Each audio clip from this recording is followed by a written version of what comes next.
It's a great pleasure to be here on behalf of the World Bank. We have been devoting a lot of energy and a lot of time to the questions of youth and to the questions of higher education. And what I want to share with you first is, the whole Youth on the Move program and movement comes at a very timely moment because at the same time, in other areas of the world, there's an enormous emphasis on youth. Obviously, the events in Northern Africa have spurred a lot of this interest. But even before that, I don't know if you're aware of a global movement called Positive Youth Development, which is basically natured and focused on one single issue. For most countries, youth had become a liability. Youth make noise, they're rambunctious, they create problems, they drink, all this noise that we hear about youth.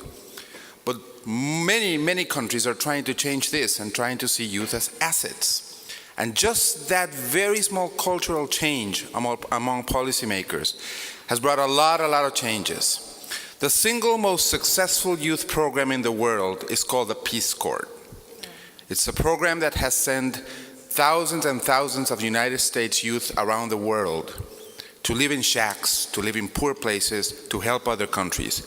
Not only has it created enormous capacity in this youth, but it has created enormous goodwill for the United States. We've been asked at the World Bank to replicate the Youth Corps program in other countries. Russia has requested this, Kazakhstan has requested this, Brazil has requested this. Now, one of the reasons why this program has been so successful is because we've been very focused on issues of cognitive skills. We've been very focused on providing youth with the best possible higher education possible. And that's fine, and that's important, and I can talk a little bit about that. But we've also forgotten the behavioral skills, the non-cognitive skills, the ability of youth to communicate, to work as a team, to volunteer, to measure time, and as a commissioner said earlier, to make decisions on their own. These non-cognitive skills are now at a premium in the labor market. Most employers are not really asking that they want to get someone that knows a lot about mathematics or engineering. They want somebody who is ready to learn, who can work in a team, who can communicate clearly. Those non-cognitive skills are lacking. Those non-cognitive skills are acquired not only in higher education, but actually most strongly in early childhood education. That's when children start working with each other.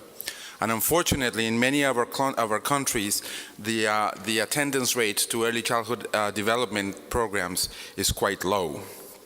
But I'm going to talk a bit about higher education.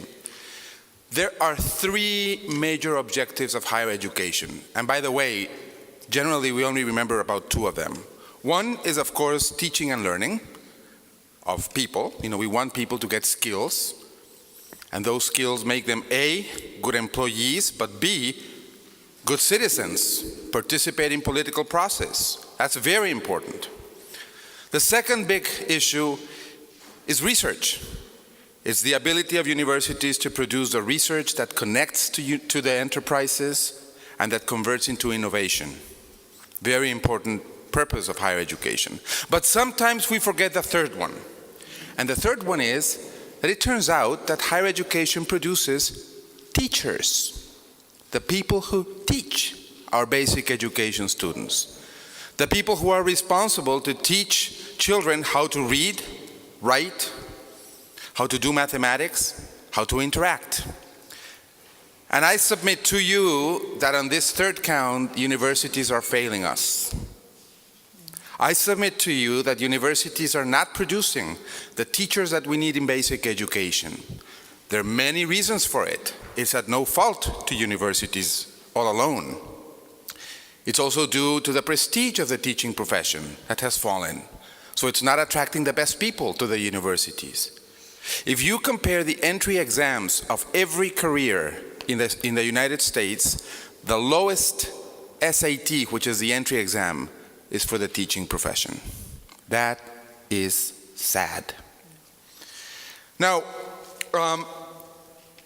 let me talk a little bit about the cognitive skills. I talked a bit about the behavioral. On the cognitive skills, the sense that we have, and we have a number of studies in the World Bank around this, is that we have been focused on too much on diplomas and too little on skills.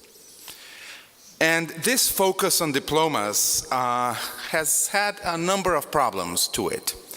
The first one is that there is an impression, of course, that as the presenters were speaking earlier indicated, that why is it that we apparently have good numbers of people graduating, and yet we have youth unemployment, and yet people are not getting jobs? This dilemma is actually a dilemma that has to do with the relevance of the skills, the relevance of what people are getting when they get a diploma. This relevance has a second side to it, and it is that universities are distant from enterprises. They're distant from firms. Students go through a university program sometimes never having gone to an enterprise, never having done an internship, never having had that real experience. And this distance is also related in terms of research. There's great professors producing fantastic research in universities, theoretical, research that never becomes innovation, that never becomes a new way of doing things.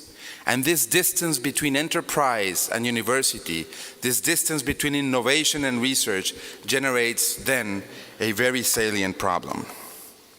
Now, we would argue that one of the problems in higher education, which by the way is in the process of being solved in basic education, is that in higher education we are working with our lights off. We don't know who's providing a good education. It is very hard for a student, other than the gossip on the street. So people say, well, Harvard is the best university around. Well, not sure about that. If you take some Harvard graduates and compare them with some other graduates, you would go into serious doubts about that. This is a result of the fact that we don't have the right information about what is being produced in universities. We just don't. In basic education, a lot has happened. We have PEARLS tests, we have PISA tests. It's telling us things about who's doing well and who isn't. Those tests have problems, but they generate enormous public interest, pressure to the governments to improve. We don't have that in higher education. Now, Anne was asking earlier, so what do we do? Are these ranking things the thing to do? Well, you know, the rankings have a lot of problems, and we can discuss hours about them. There's been conferences about only the rankings. I think the rankings serve a purpose, and that's a purpose of information, of creating some type of public debate.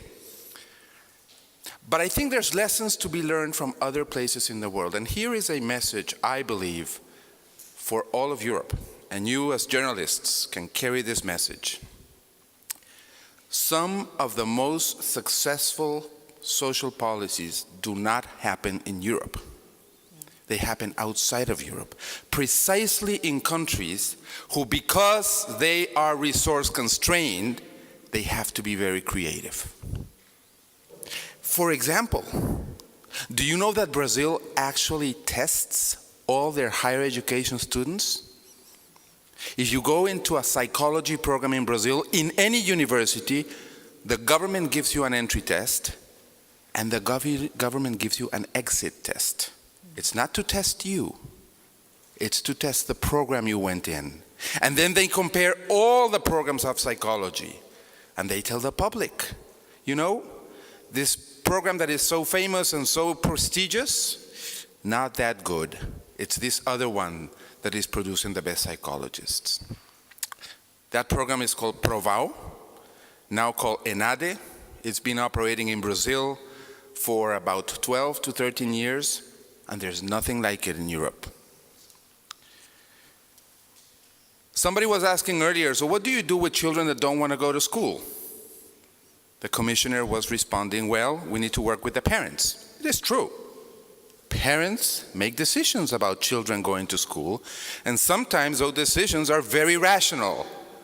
Why do I send my child to a bad school where they're not going to learn anything when I can have my child working at my side and perhaps learning more through doing that work? Result? Countries like Brazil, Mexico, Colombia, Vietnam have created conditional transfers. They actually pay to the parents to send children to school. Enormous impact. I'm not advocating that Europe does that, by no means. In fact, Europe doesn't have that significant problem when it comes to basic education. What I'm suggesting here is that it is important to look outside of Europe. Why did China, Korea, and Singapore develop in the way they did? Because 12 years ago, 15 years ago, they looked back, actually a little more than that. By 15 years ago, the results were already starting to come in. 25 years ago, they looked and they said, education is a national priority, not one of a national priority like we list a number of them. It's a national security priority for them. They started investing very heavily in education as a national security priority. And by the way, they did it in basic education. They didn't start investing in higher education. Today, Korea spends twice as much in every primary student than it does in every tertiary education student. That's quite a story.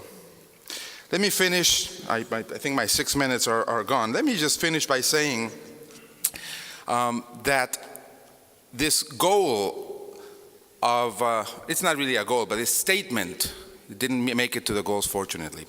The statement that countries in Europe should spend at least 2% of GDP in higher education is one that we have to be very careful with. Yes, it's important to invest in higher education, but the question is really, what is the composition of that investment? Who spends? The government has a very significant responsibility to do that, there is no question. But I think that it must be clear that universities in Europe must find alternative methods to gain resources, to make money, so that they can invest more. And there are two main avenues for this. One is they should sell services. They should go out, connect with the firms, and be consultants to the firms. Connect with the enterprises. By the way, some universities in the United States make 80%, public universities make 80% of their income by selling services. And number two, it is possible that students who can pay should pay. Not everybody should pay. Students who cannot pay should actually be subsidized. But it is a responsibility of any citizen of any country that if they can pay for higher education, they should. And they should because the private returns to higher education are high, and they should because the investment in basic education is necessary. And there are trade-offs, and governments have to do trade-offs, especially in times of crisis.